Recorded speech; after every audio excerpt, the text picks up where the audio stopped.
오늘 우리에게 주시는 하나님의 말씀은 마가복음 4장 35절부터 41절의 말씀입니다.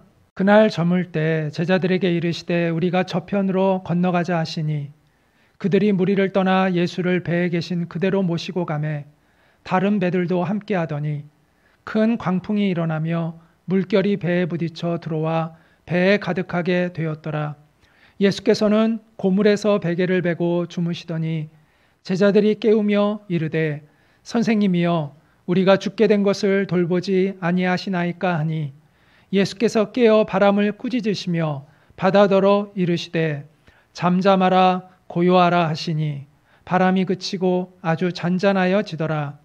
이에 제자들에게 이르시되 어찌하여 이렇게 무서워하느냐 너희가 어찌 믿음이 없느냐 하시니 그들이 심히 두려워하여 서로 말하되 그가 누구이기에 바람과 바다도 순종하는가 하였더라. 이것은 살아계신 하나님의 말씀입니다. 아멘. 네, 믿음이란 무엇인가 라는 제목으로 오늘 여러분과 말씀을 나누도록 하겠습니다. 이분은 요한 웨슬리라는 분인데요. 이제 감리교회를 창시한 분이죠. 18세기에 영국과 미국의 부흥운동을 주도했던 대단한 목회자입니다. 그래서 교회사에서 한 획을 그은 그러한 사람입니다. 그러한 요한 웨슬리가 신앙인으로 거듭나게 된 계기가 바로 폭풍 때문이었습니다.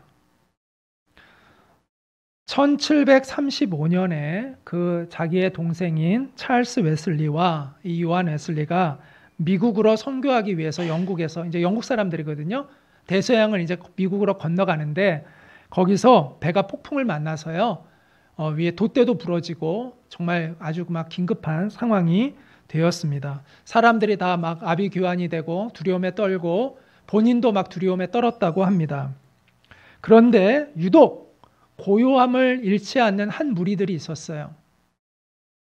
그들은 어른뿐만 아니라 아이들조차도 요동하지 않고 그 사람들이 막 두려워 떠는 그 속에서 하나님을 찬양하고 예배하는 것을 보게 됩니다. 그들은 독일에서 이렇게 미국으로 선교하러 갔던 모라비안 형제단이었습니다. 헤르누르트라는 독일에 지금도 그 모라비안들이 있거든요. 헤르누르트에 가면 그 헤르누르트에서 있던 그 26명의 모라비안 형제단들이었습니다. 그건 요한 웨슬리에게 커다란 충격을 주었습니다. 자기도 지금 선교하러 어쨌든 신앙인으로 가는데 신앙인이고 선교하러 가는데 자기는 두려워 떠는데 그들은 전혀 두려워하지 않고 있는 모습을 보면서 큰 충격을 받게 되고 자기 안에 있는 믿음에 대해서 생각해보는 기회가 됩니다. 그 후에 이제 요한 웨슬리는 그들과 친분을 쌓게 됩니다.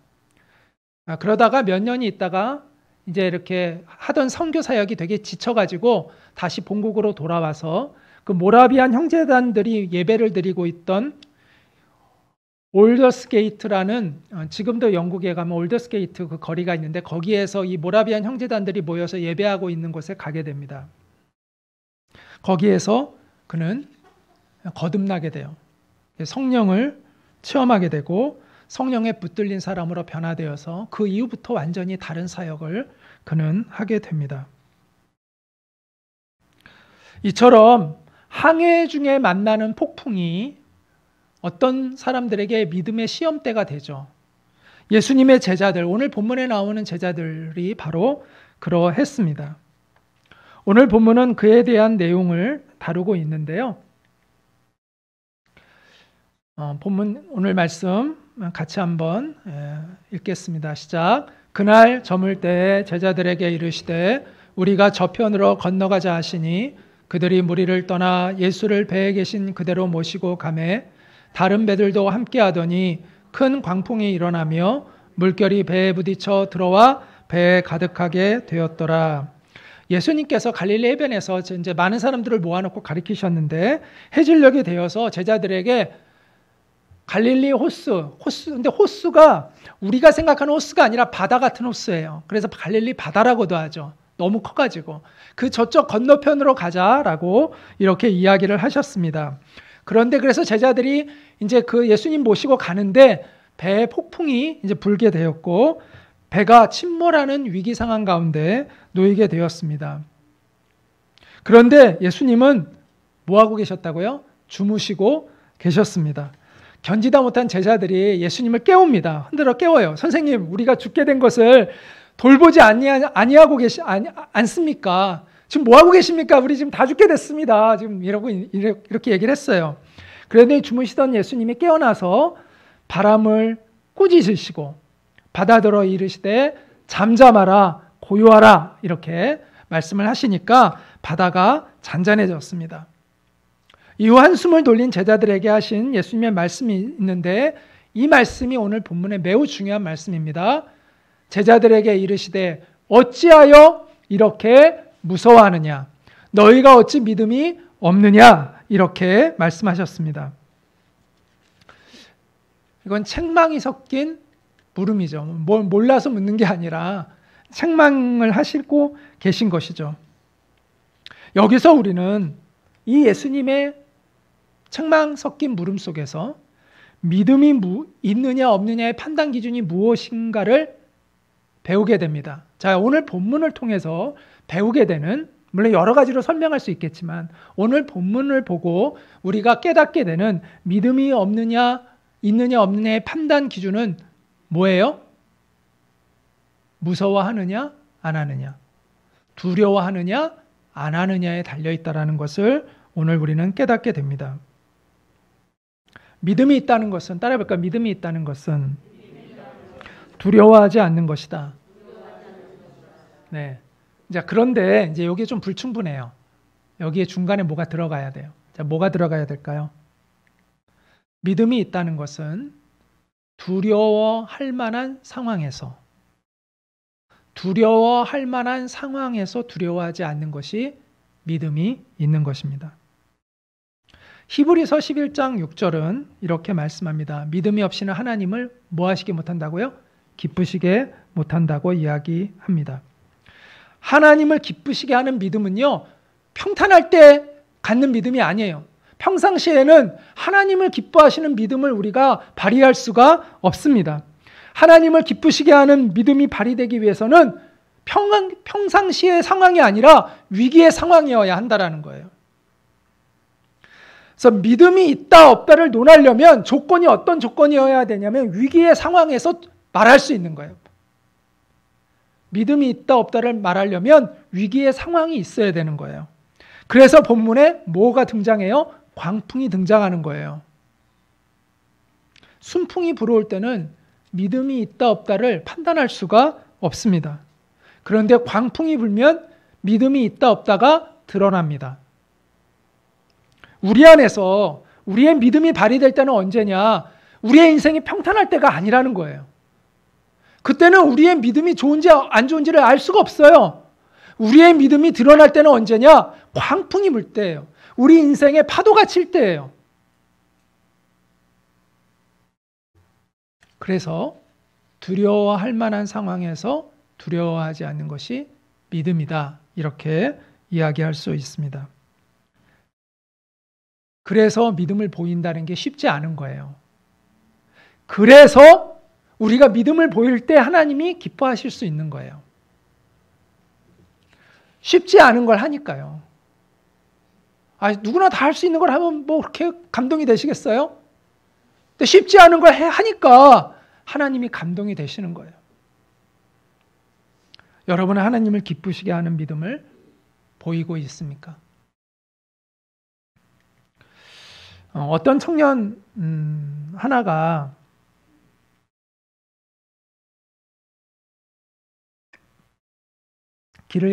어떤 청년 하나가 길을 가다가 발을 헛디뎠어요. 그래서 절벽에서 이렇게 떨어지게 됐는데 다행히 나무 뿌리를 딱 잡았어요. 근데 이제 올라가질 못하는 거예요. 그래가지고 이 청년이 막 외칩니다. 살려달라고 막 외치는데 아무 소리가 안 들려요. 그냥 하나님께 이제 도움을 구합니다. 하나님, 제가 평소에 교회 열심히 다니지 않은 거 정말 죄송합니다. 이번에 하나님이 정말 살려주시면 제가 앞으로는 정말 교회도 열심히 다니고 정말 믿음 가지고 열심히 주님을 위해서 살겠습니다. 이렇게 했어요. 그런데 정말 하나님의 음성이 들렸어요. 내가 너의 기도를 들었다.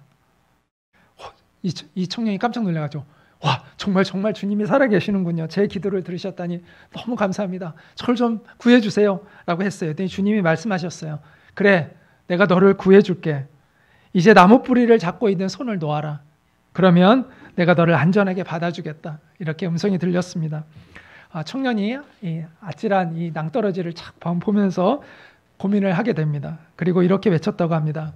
거기 하나님 말고 다른 분 없으세요? 네, 물론 지어낸 이야기죠.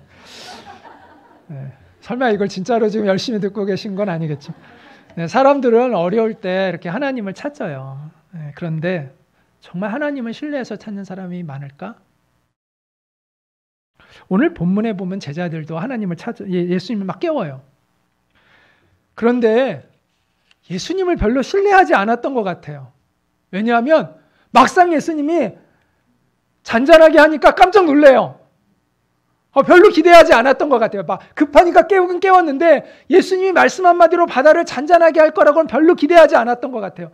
그들이 서로 깜짝 놀라서 말했다는 거예요. 그가 누구이기에 바람과 바다도 순종하는가? 이렇게 놀랬다는 것이죠. 이처럼 우리가 급하면 주님을 찾습니다. 그러나 정말 주님을 신뢰해서 찾는 사람이 얼마나 될까요? 두려움에 떨면서 주님을 찾는 것은 믿음이 아닙니다. 그래도 주님 찾는 게 낫습니다. 그러나 그걸 믿음이라고 말할 수는 없는 것이죠. 믿음이 없어도 그렇게 주님 붙들어야죠. 그런데 우리가 추구해야 되는 것은 두려워 떨면서 주님을 찾는 게 아니라 정말 주님을 신뢰함으로 찾는 믿음이 필요하다는 것입니다. 주님을 신뢰하기 때문에 두려워하지 않고 주님의 이름을 부를 수 있는 것이 믿음입니다. 사람들이 두려워하는 이유는 뭘까요? 보는 것으로 판단하기 때문입니다. 광풍을 보고 판단하기 때문이에요. 배에, 내 인생의 그 항해에 물이 차오르는, 내 배에 물이 차오르는 것을 보고 판단하고 있기 때문입니다. 눈에 보이는 것으로 우리가 판단하면 믿음을 가질 수가 없습니다. 그래서 고린도후서 5장 7절은 이렇게 말씀합니다. 이는 우리가 믿음으로 행하고 보는 것으로 하지 아니함이로라. 자, 보는 것으로 하면 믿음을 가질 수가 없다는 것이죠. 물론 현실을 정확히 보는 게 필요해요. 현실을 외면하는 것은 믿음이 아니라고 저는 생각합니다. 우리는 믿음과 망상을 구분할 수 있어야 되는데요. 이 둘은 차이가 있습니다. 분명히 다른 것입니다. 우리는 믿음이라는 구실로 망상에 빠지는 것을 조심해야 합니다. 망상은 현실에 대한 판단이 부족해서 갖는 게 망상이에요. 근데 믿음은요, 현실을 직시해야 합니다. 믿음은 현실을 무시하고 품는 확신이 아니에요. 믿음은 현실을 직시해야 돼요. 그런데 현실만 직시하면 믿음을 가질 수 있어요? 없어요? 없어요. 그런데 우리에게는 더 중요한 현실이 있잖아요. 바로 살아계신 하나님이 함께하고 계시다는 것이죠. 그 현실을 바라볼 수 있어야 돼요. 내 눈앞에 있는 상황만 보는 것이 아니라 하나님의 그 능력을 바라볼 수 있어야 된다는 것이죠. 그분이 나와 함께하고 계신 것을 바라볼 수 있어야 돼요. 그리고 주님이 나에게 주신 약속을 붙잡을 수 있어야 돼요. 그래서 믿음과 망상을 가르는 중요한 열쇠는 뭔지 아세요? 약속을 받았는가요? 주님이 약속해 주시지 않았는데 나 혼자 막 믿는다고 하면 그거는 망상인 거예요. 주님이 주신 약속을 붙잡는 게 믿음이에요. 그래서 믿음을 가지려면 근거가 있어야 돼요. 근거가 없는 믿음은 망상이에요. 어떤 근거요? 주님이 주신 약속이 있어야 되는 거예요. 그래서 믿음에 대한 첫 번째 설명은 아까 믿음이 있다는 것은 두려워할 만한 상황에서 두려워하지 않는 것이다 라고 말씀드렸죠. 또 하나의 정의가 뭐냐면 믿음이 있다는 것은 주님의 약속을 내 눈앞의 현실의 상황보다 더 무게 있게 두는 거예요. 다시 말해서 주님이 하신 약속이라면 그 약속은 반드시 이루어질 것을 믿는 것이 믿음입니다. 뭘 믿는 게 믿음이라고요? 약속을 믿는 게 믿음입니다. 예수님께서 제자들에게 책망하셨잖아요. 왜 두려워하느냐? 왜 믿음이 없느냐? 이렇게 책망하셨잖아요. 제자들이 두려워할 만한 이유가 있잖아요. 뭐 때문이에요? 광풍이에요. 이해할 만하잖아요. 예수님이. 그정 광풍이 막 불고 배가 지금 침몰되게 되는데 두려워하지 않을 사람이 어디 있어요? 그런데 예수님이 왜 책망하셨을까요? 그럴 만한 이유가 있어요. 그 이유가 뭘 것 같으세요? 왜 예수님이 그 두려움에 떠는 제자들을 이해해 주지 못하시고 왜 이렇게 무서워하냐? 너 왜 이렇게 믿음이 없냐? 왜 이렇게 책망하셨을까요? 그것은 근거가 있어요. 그들이 두려워하지 않아야 될 근거가 있는 거예요. 그게 뭘까요? 오늘 본문 35절에 나옵니다. 예수님이 제자들에게 뭐라고 말씀하셨어요? 우리가 저편으로 건너가자 말씀하셨어요. 예수님이 이 말씀을 안 했다면 모르는데 예수님이 건너가자 하셨어요. 그럼 건너가는 거예요. 예수님이 말씀하셨으니까. 건너가자 예수님이 하셨으니까 비바람이 오든 폭풍이 오든 그 배는 건너가게끔 되어 있는 거예요. 예수님이 말씀하셨으니까. 그래서 예수님은 제자들에게 책망하신 거예요. 내가 건너가자고 말하지 않았냐. 그런데 왜 너희는 두려워하느냐. 사도행전 27장에 보면 이제 사도행전은 이제 교회가 어떻게 복음이 교회 안에서 전파되었는가를 우리에게 보여주는 역사서죠. 거기 보면 사도 바울의 그 선교 여행이 이렇게 나옵니다. 사도행전 27장에 보면 사도행전은 28장까지 있는데 사도행전 27장은 거의 끝이죠. 그때 이 사도 바울이 감옥에 갇혀 있다가 이제 배를 타고 로마로 갑니다. 그 로마로 가다가 그 배가 이제 폭풍을 만나는 그 이야기가 거기에 이제 나옵니다. 역사 기록이죠. 그래서 이 배가 며칠 동안을 그냥 계속 그 폭풍 위에서 해도 볼 수 없고 달도 볼 수 없는 그런 상황이 계속돼요. 그래서 배가 침몰의 위기에 모여가지고 짐을 다 버립니다. 식량까지도 다 버려요. 장비들도 다 버려요. 그리고 그냥 배가 그냥 그 물결에 그냥 휩쓸려 가게 됩니다. 그 폭풍을 만나는 곳이 지금 이 동그라미 쳐진 이 부분에서 이제 태풍을 만나거든요. 그 가운데서 다들 이제 죽었다 생각합니다. 근데 유일하게 소망을 가진 사람이 있었습니다. 누구냐면 사도 바울입니다. 왜냐하면 사도 바울에게는 그 전에 하나님이 말씀을 주셨어요. 어떤 말씀을 주셨냐면 네가 로마의 황제 앞에 서리라 라고 말씀하셨어요. 그래서 사도 바울은 이 엄청난 이 풍랑 속에서도 하나님이 나에게 주신 그 약속이 있기 때문에 이 배는 반드시 우리 모두는 살 수밖에 없다라는 믿음을 갖게 됩니다. 그래서 사도 바울이 두려움에 떠는 사람들에게 이렇게 얘기합니다. 그러므로 여러분 안심하십시오. 나는 하나님께서 내게 말씀하신 그대로 되리라고 믿습니다. 배에서 이제 선장이 리더가 아니라 죄수였던 바울이 그 배의 리더가 돼요. 그리고 배는 다 파선을 하는데 아까 요 그림에 가면 그 옆에 가면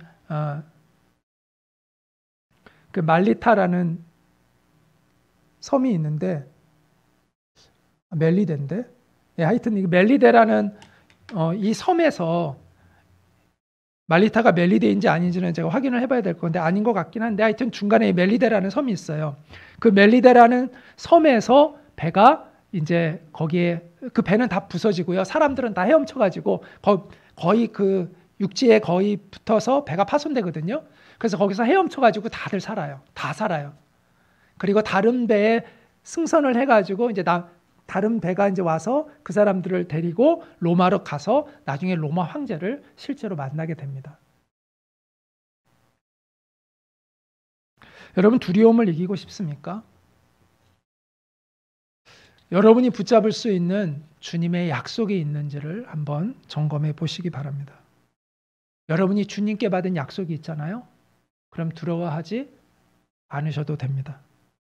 왜냐하면 주님이 주신 그 약속은 반드시 이루어질 것이기 때문입니다. 그런데 제가 여러분과 생각해 보고 싶은 거는 하나님은 왜 우리에게 약속을 주실까라는 거예요. 왜 주님은 우리에게 약속의 말씀을 주실까? 그것은 소명이 있기 때문입니다. 여러분이 성경의 인물을 자세히 이렇게 보면은요, 자세히 보면 그 대부분의 인물들이요, 그들에게 오셔가지고 하나님이 말씀을 주실 때, 약속의 말씀을 주실 때 대부분 그들에게 소명이 있기 때문에 오셔서 말씀하십니다. 자, 아브라함도 모세도 여호수아도 사도 바울도 마찬가지거든요. 자, 아브라함에게는 어떤 소명을 주셨어요?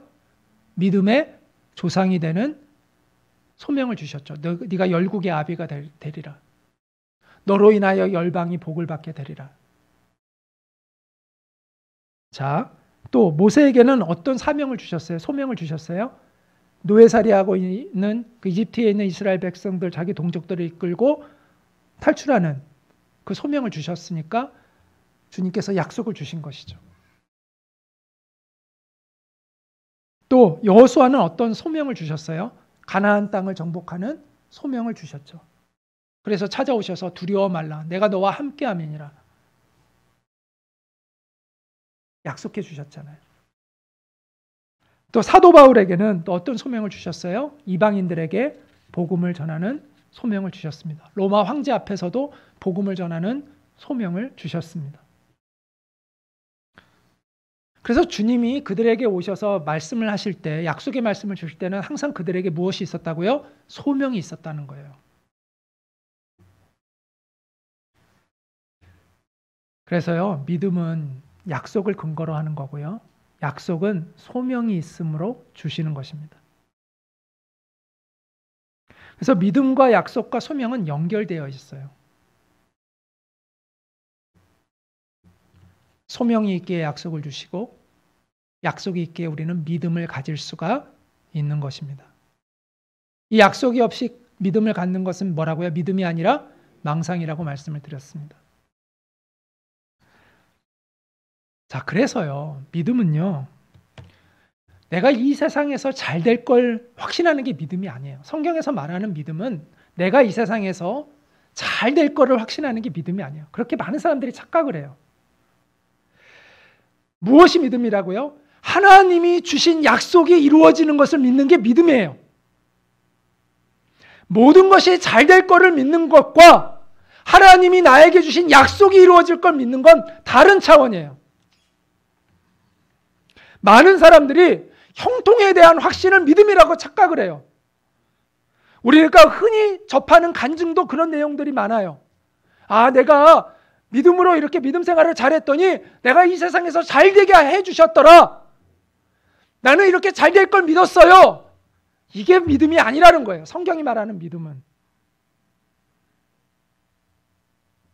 성경이 말하는 믿음은 형통에 대한 확신이 아니라 약속에 대한 확신, 하나님이 내게 주신 그 소명이 이루어질 것을 믿는 거예요.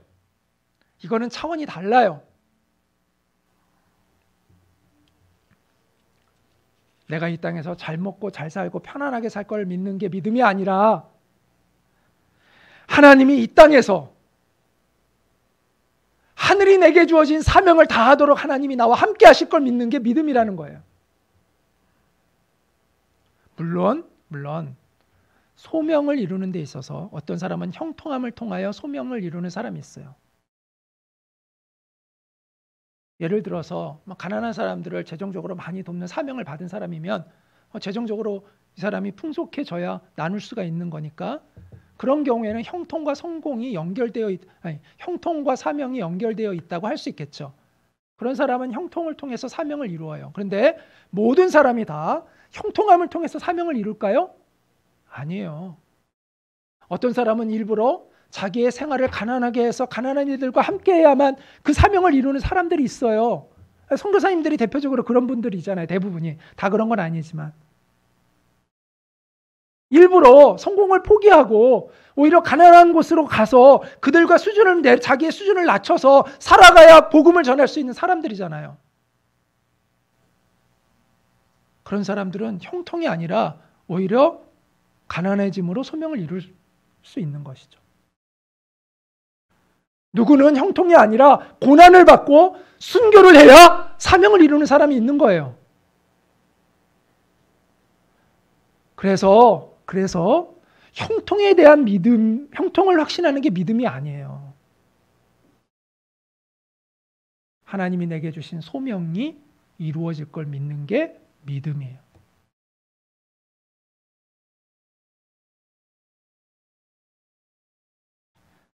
사도 바울이 가졌던 확신은 어떤 확신일까요? 그가 잘 먹고 잘 살 것에 대한 확신이었을까요? 로마에 가가지고 황제를 만나가지고 융숭한 대접을 받고 고위 관직을 얻고 이런 믿음이었을까요? 아니요. 바울은요, 황제를 만나서 복음을 전하고 목숨을 내놓고 죽을 각오를 하고 가는 거예요.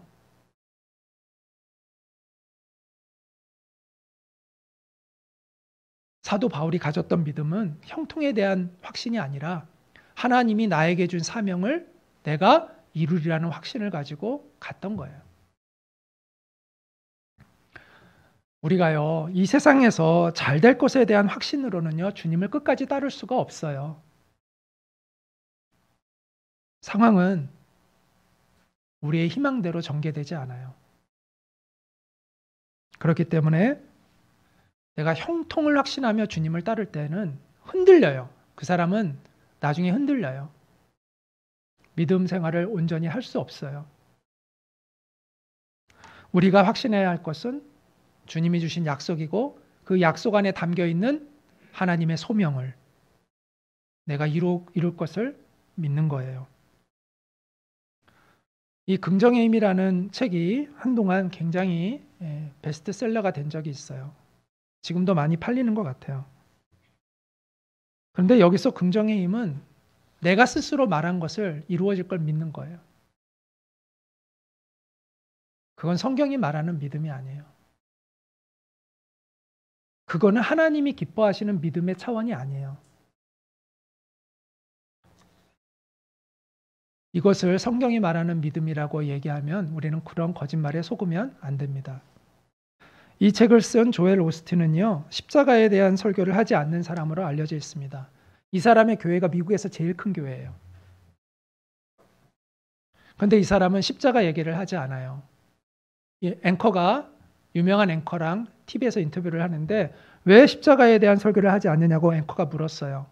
그때 이 사람이 뭐라고 대답하냐면 십자가에 대한 설교는 사람들에게 불쾌감을 주기 때문에 자기는 사람들에게 불쾌감을 주는 이야기를 하지 않는데요. 이런 사람이 쓴 책이 기독교 내에서 베스트셀러가 되었다는 것은 가슴 아픈 일이라고 생각합니다.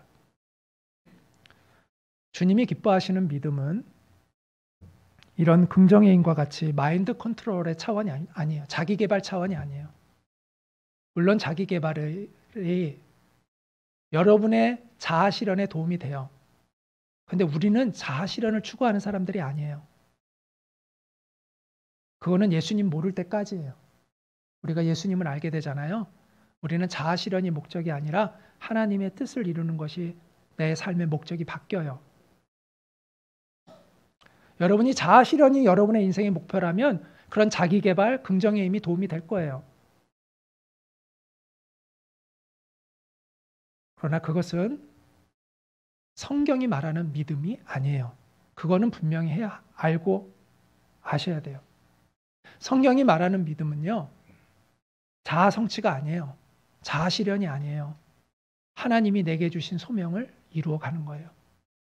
하나님을 알아가는 거예요. 하나님의 형상을 닮아가는 거예요. 예수님을 따르는 거예요. 그거는요, 마인드 컨트롤로 안 돼요. 긍정의 힘으로 할 수가 없어요. 주님을 따를 수 있는 힘은 긍정의 힘이 아니라 십자가 진리가 담긴 복음의 힘으로 가능한 거예요. 하나님이 내게 주신 그 소명의 힘, 그 복음의 힘으로만 가능한 거예요.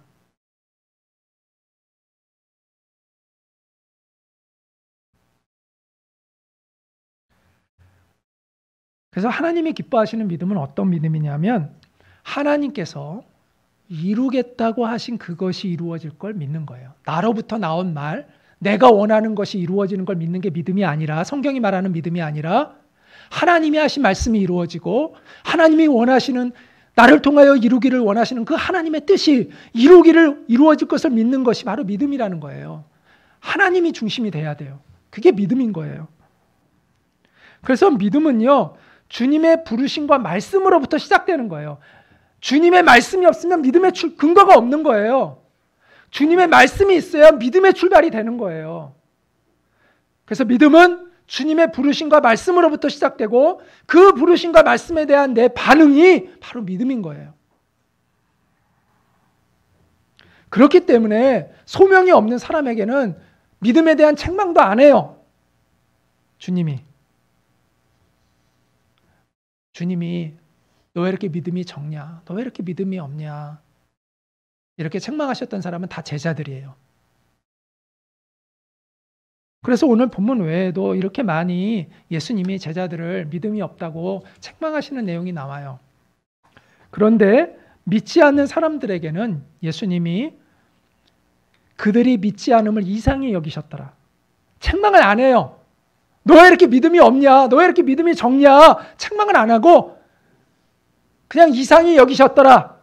이렇게 하고 넘어가요. 예수님이 그 고향에 가서 많은 기적을 행하셨는데 사람들이 믿지 않으니까 예수님이 제자들 같으면 책망하셨겠죠. 그래서 책망을 안 하세요. 그냥 그들이 믿지 않음을 이상히 여기셨더라. 그러고 그냥 넘어가요. 자, 여러분이 주님의 제자입니까?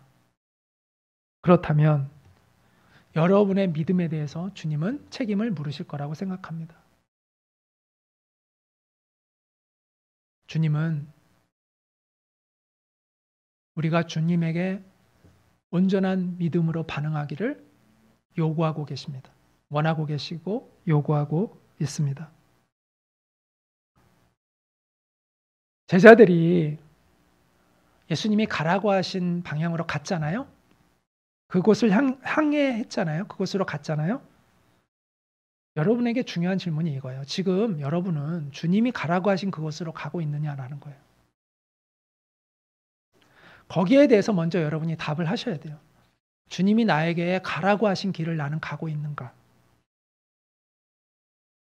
그런데 여러분이 당황해하고 있다면 그 이유는 뭘까요?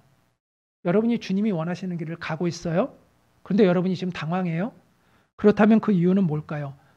아마 그걸 거예요. 여러분이 생각했던, 기대했던 것과는 다른 그런 방법으로 가고 있을 거예요.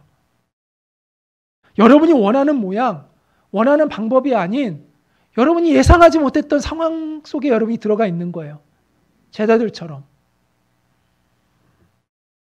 근데 믿음의 항해는 원래 그런 거예요. 원래 믿음의 항해는. 우리가 원하는 모양, 우리가 원하는 방법대로 항해하는 것이 믿음의 항해가 아니에요. 우리가 예상했던 길을 따라 이렇게 수풍에 돛달듯이 이렇게 가는 게 믿음의 항해가 아니에요. 우리가 생각할 수 없었던 과정과 우리가 예상치 못한 난관들을 극복해 나가며 가는 것이 믿음의 항해라는 것을 알아야 돼요. 우리가 목적지를 가는데 내가 예상했던 대로 가는 게 아니에요.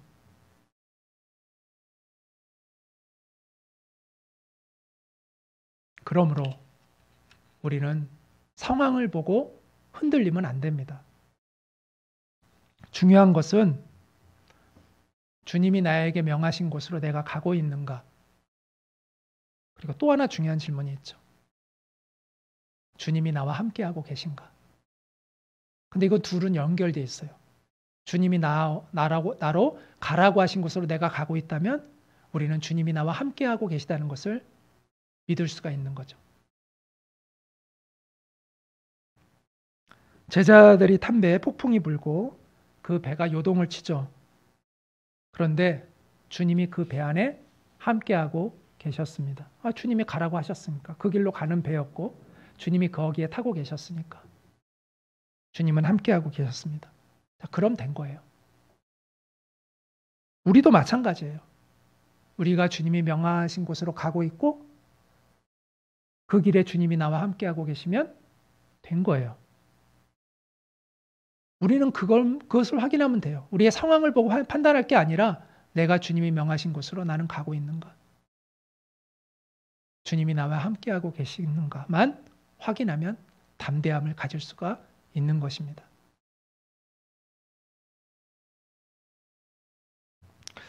주님은 우리와 함께하고 계십니다. 나에게 약속을 주신 주님, 나에게 소망을 주신 주님께서 나의 모든 상황 가운데 함께하고 계시다는 것을 우리는 기억해야 합니다. 그동안 우리가 흘렸던 눈물, 그리고 그 파선의 위기 한가운데서도 우리가 믿음으로 드렸던 우리의 예배와 우리의 기도와 우리의 찬양을 주님은 다 알고 계세요. 그럼 된 거예요. 눈앞에 닥친 어려움 때문에 여러분 영적 분별력을 잃지 않도록 조심하십시오. 여러분, 요셉이 고난을 당하죠. 요셉이 노예로 팔려갔잖아요. 누명을 써서 감옥에 갔어요. 물론 그 당시에 요셉은 이게 웬일인가 생각했겠죠. 원인을 알 수 없겠죠. 근데 우리는 알잖아요. 하나님이 요셉을 버려서예요? 아니면 요셉과 함께 하셨기 때문이에요? 함께 하셨기 때문이에요. 요셉이 노예로 팔려가고 감옥에 갇혔어요. 근데 하나님이 요셉을 심판하셨기 때문이 아니라 요셉을 높이시기 위하여 계획하신 것을 우리는 알잖아요. 요나가 다시스로 가는 배에 갔다가 거기서 이제 바닷속에 던짐을 당하죠. 하나님이 그를 포기하셨기 때문이에요?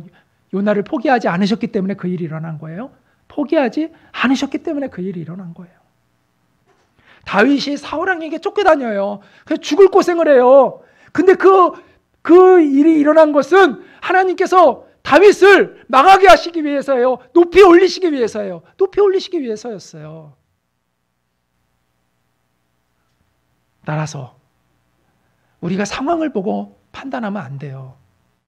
다윗이, 요셉이 상황을 보고 판단했다면 그들은 좌절하고 주님을 멀리했겠죠. 근데 그들은 그 상황을 몰랐지만 어쨌든 주님 바라보고 지켜냈잖아요. 근데 우리는 하나님이 어떻게 역사하셨는가에 대한 기록을 이 성경을 통해서 이미 많이 배운 사람들이잖아요. 우리는 더욱더 큰 믿음을 가질 수가 있잖아요. 상황을 보고 흔들리면 안 돼요. 주님이 나에게 어떤 약속을 주셨는가? 주님이 나와 함께하고 계시는가? 그것만 확인하면 되는 거예요. 그러면 우리는 이렇게 담대하게 기도할 수 있어요. 그를 향하여 우리가 가진 바 담대함이 이것이니 그의 뜻대로 무엇을 구하면 들으심이라. 우리가 무엇이든지 구하는 바를 들으시는 줄을 안즉 우리가 그에게 구한 그것을 얻을 줄을 또한 아느니라. 이 말씀은요, 우리가 욕망하는 것들을 하나님이 주신다는 확신을 갖는 그런 기도가 아니에요. 우리의 소명이 이루어질 걸 믿고 담대하게 구할 수 있다는 거예요. 여러분이 여러분의 욕망을 채우고 여러분의 계획을 이루고자 하는 것이 아니라 정말 여러분이 하나님의 뜻대로 살고 하나님이 주신 소명을 이루기를 원하고 있다면 여러분은 담대하게 기도할 수 있습니다. 그리고 여러분이 드리는 그 기도는 하나님이 들으시고 응답해 주실 것을 확신해도 좋습니다. 개역 한글 성경 시편 107편 30절에 보면 이렇게 말씀합니다. 여호와께서 저희를 소원의 항구로 인도하시는도다. 주님께서 우리를 보호하셔서 우리가 소원하는, 우리가 고대하는 그 목적지, 그 소원의 항구로 우리를 인도하신다고 말씀합니다.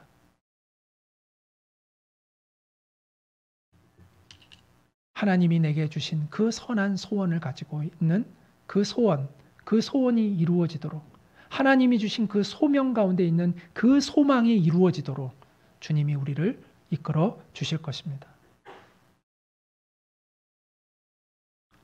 우리 인생에 불어닥치는 태풍, 해일, 폭풍, 파도도 결국은 그 소원의 항구로 우리를 이끌어가는 그 과정일 뿐입니다. 여러분이 지금까지 살아왔던 인생길을 되돌아보십시오. 지나온 인생의 항해길을 한번 돌아보십시오. 여러분의 힘으로 올 수 있었던 길이 아니었을 것입니다. 저는 정말 그렇게 고백이 됩니다. 주님이 함께 하시지 않았다면 도저히 올 수 없었던 길이었다고 생각이 듭니다. 포기했어도 벌써 포기했을 것입니다. 그러나 주님이 저를 붙잡아 주셨기 때문에 여기까지 믿음의 항해를 하며 올 수 있었습니다. 저는 여러분도 마찬가지였을 거라고 생각합니다. 여러분이 믿음의 길을 걸어왔다면, 여러분이 정말 믿음의 길을 걸어왔다면 그 길은 주님이 함께 하시지 않았다면 올 수 없었던 길이라고 여러분이 고백할 거라고 생각합니다. 주님이 우리를 붙잡아 주시는 이유가 있습니다. 그것은 소명이 있기 때문입니다. 하나님 나라의 복음을 전하는 소명이 있고 예수 그리스도의 복음을 이 땅에 전하고 그 하나님 나라의 빛을 이 세상에 비추는 그런 소명이 우리 가운데 있기 때문입니다. 그 소명을 잊지 않고 가슴에 깊이 새기는 여러분 되시기를 바랍니다. 주님의 약속을 굳게 신뢰하는 믿음을 가지고 여러분이 나아간다면 아무리 거센 폭풍이 불고 세찬 바람이 불어도 우리가 있어야 할 그 땅에 우리는 가게 될 것이고 서게 될 것입니다.